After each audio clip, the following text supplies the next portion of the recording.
صراحة هذا مش part of the video. لحظة بس خليني أتذكر الستبس عشان ما أخربط. اشرح لكم بعد كم من ساعة. Let's go. بكفي زيت زيتون مشان الله. خلاص هيك بيعمل الجوع. Oh my god. كات حمزة get out. Big. أبدعت. مش معقول. Hi guys. اليوم طبختنا حتدمج بين مطبخين أنا كتير بحبهم، الإيطالي والفلسطيني. كيف؟ شوفوا معي.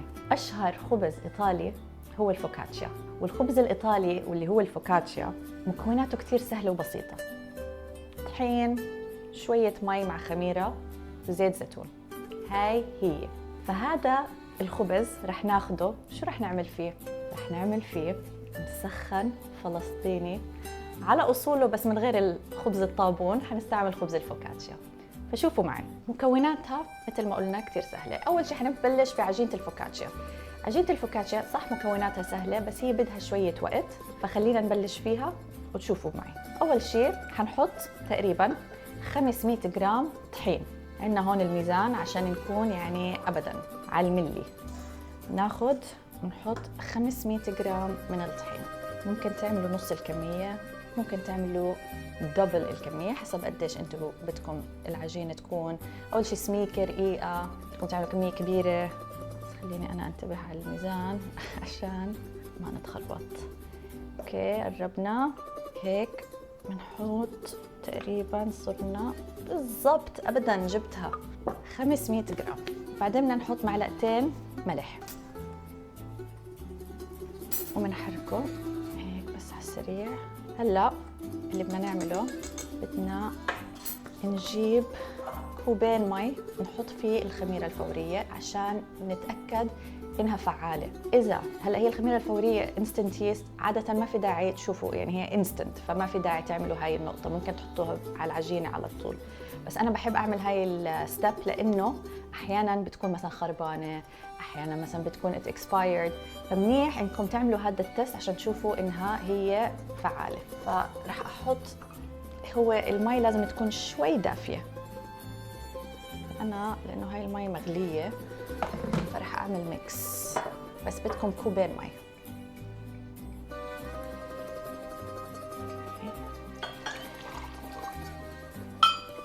وهي كمان.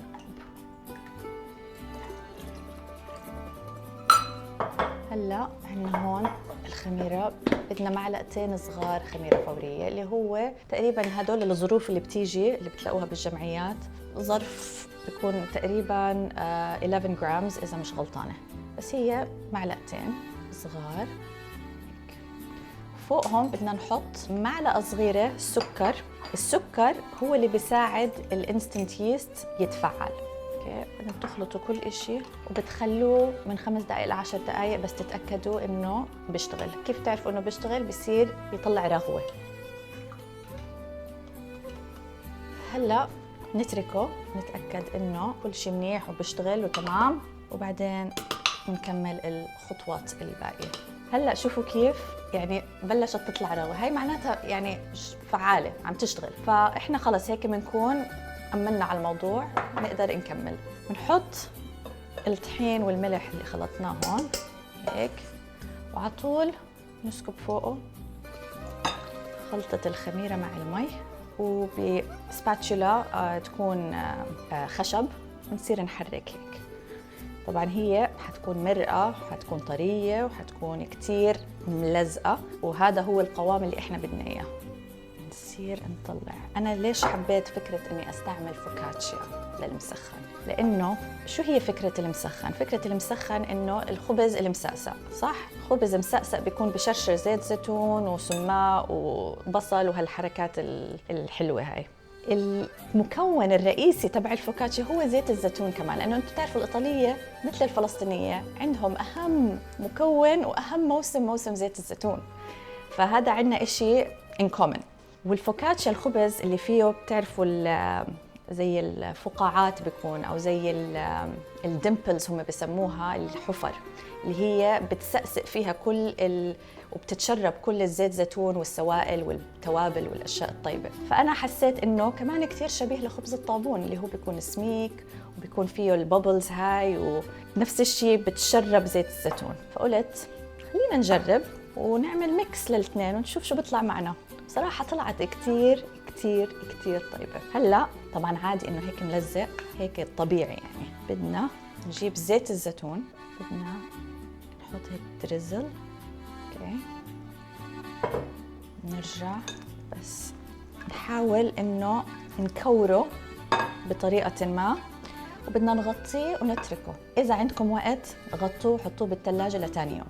اذا ما عندكم وقت ومستعجلين غطوه حطوه بمكان دافي من 2.5 ل3 ساعات. بدكم اياه المهم انه يتضاعف حجمه. انا بحب احطه بالفرن، الفرن مطفي طبعا، بس هيك بتكون مكان شوي كونسيلد ودافي.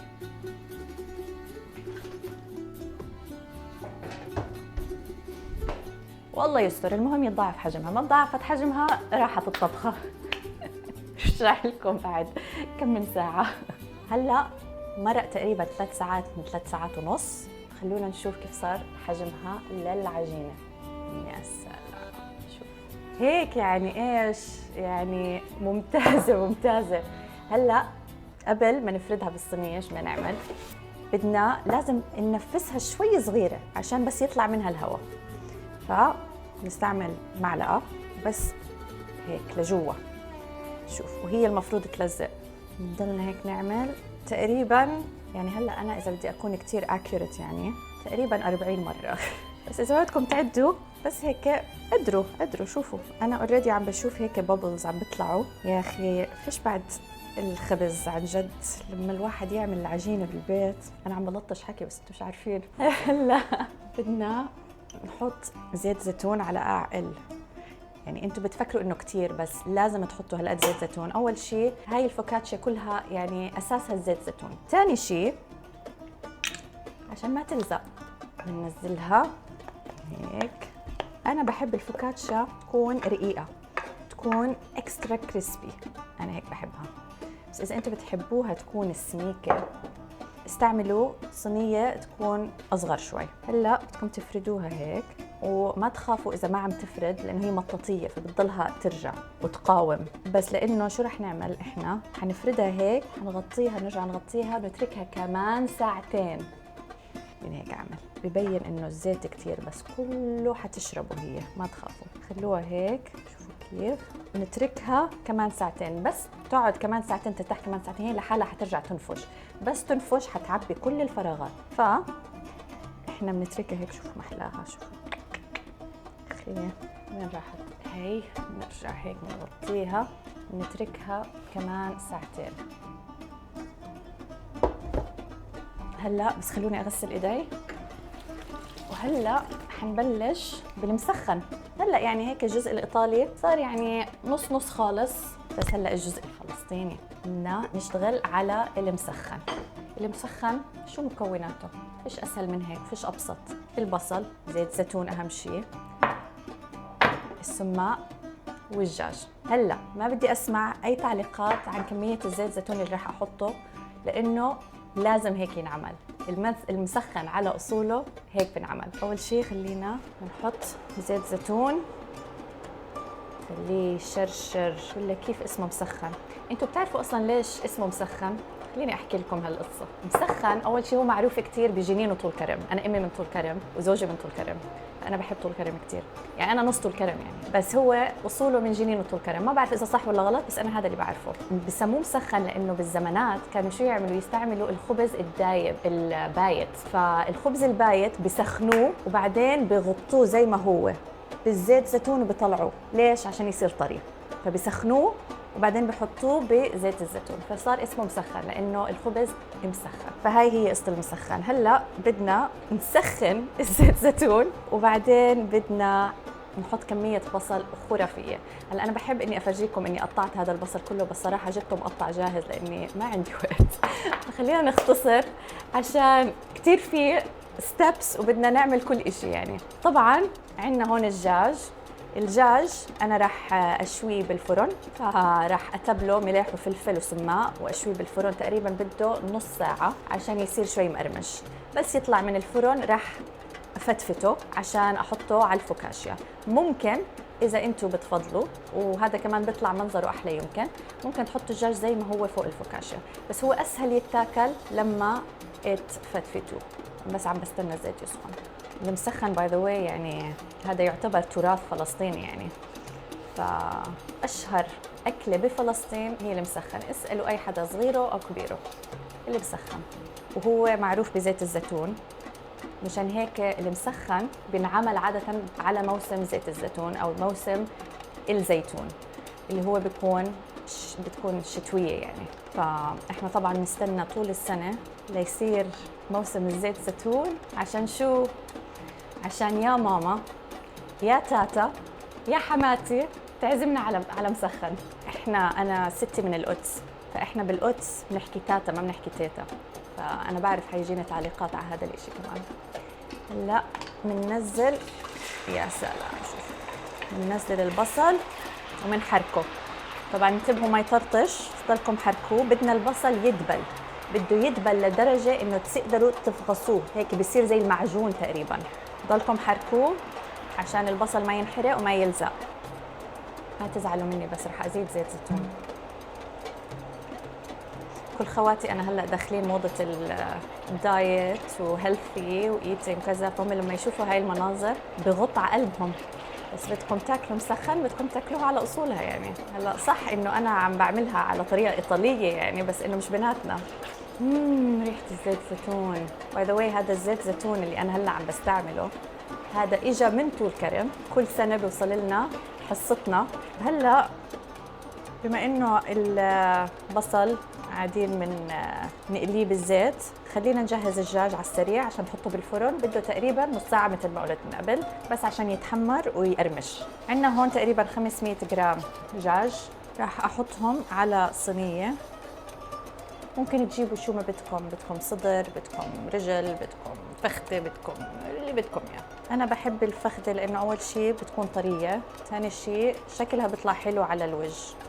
منملح ومنبهر، واهم شيء طبعا السماق. بنحط شويه زيت زيتون. تذكرت حالي بامي بقول شويه زيت زيتون وصبيت نص القنينه. بس المهم نحط زيت زيتون نفرده هيك عشان الدجاجات يطلعوا بقرمشوا. طيب هلا نفوتها على فرن حامي كتير نص ساعه.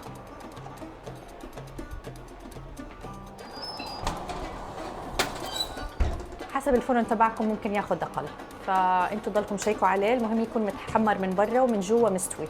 البصل بنضلنا نحركه، شوفوا كيف صار. هلا بدنا انه نقدر زي ما قلت لما نكبس عليه ونهرسه بهاي الطريقه ينعجن تقريبا، فبده كمان شوي.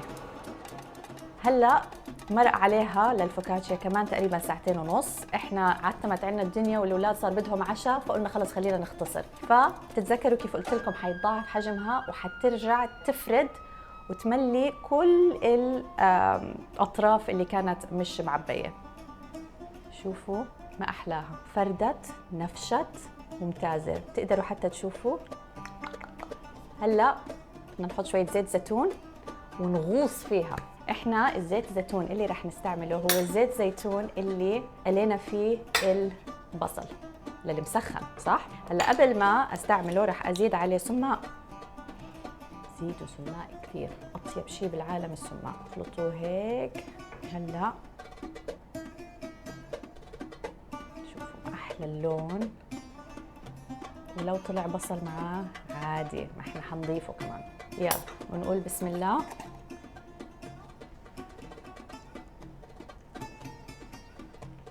لازم اصابعكم تلمس قاع الشاط وانتوا عم تعملوا هاي الحركه. شوفوا ما احلى المنظر. بس هيك. هلا شو بدنا نعمل؟ بدنا نفرد البصل تبع المسخن فوقها عشان تغوص بالحفر اللي احنا عملناها، تطلع نكهة المسخن مع الفوكاتشيا. يا سلام. وفوقها كمان بدنا نحط سماق. وهلا نخبزها بفرن حامي تقريبا 200 حرارة مئوية اللي هي سلسيوس لمدة 20 دقيقة. بس ضلكم شيكوا عليها لأنه لازم تتحمر منيح وتكون كتير كريسبي، فأنتوا شيكوا عليها لأنه كل واحد حسب الفرن تبعه. طبعا احنا بهذا الوقت الدجاج صار متحمر وخالص ومستوي، وبس عم بستنى الفوكاتشيا اللي هي ثلث ساعة بتكون جاهزة، وبنبلش نغوص بالفوكاتشيا والمسخن. وهي الفوكاتشيا صارت جاهزة. شوفوا سامعين هالصوت؟ هذا الصوت يعني قرمشة تمام. بس لسه ما خلصنا، خلينا نحط كمان شوية زيت زيتون. طبعا انتوا بتقولوا بكفي زيت زيتون مشان الله، بس هيك بس شوي صغيرة. بصل، حمزة كتير بحب البصل، يعني أنا من النوع اللي بشيل البصل عن البرجر. حمزة بحب البصل بالبرجر. شو كمان؟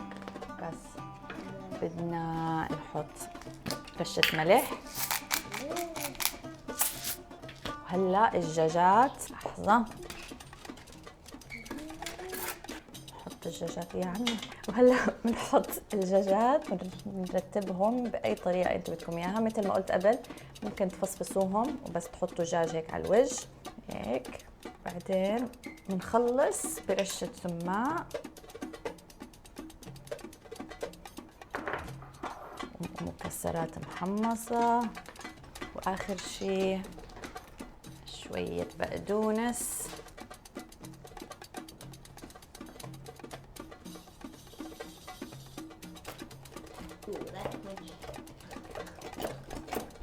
خدنا هيك قطعة،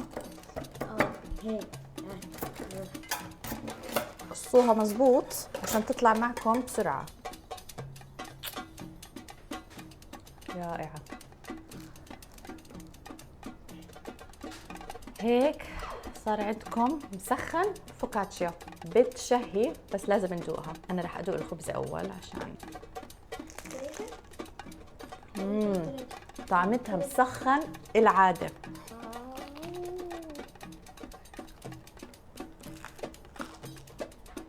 يا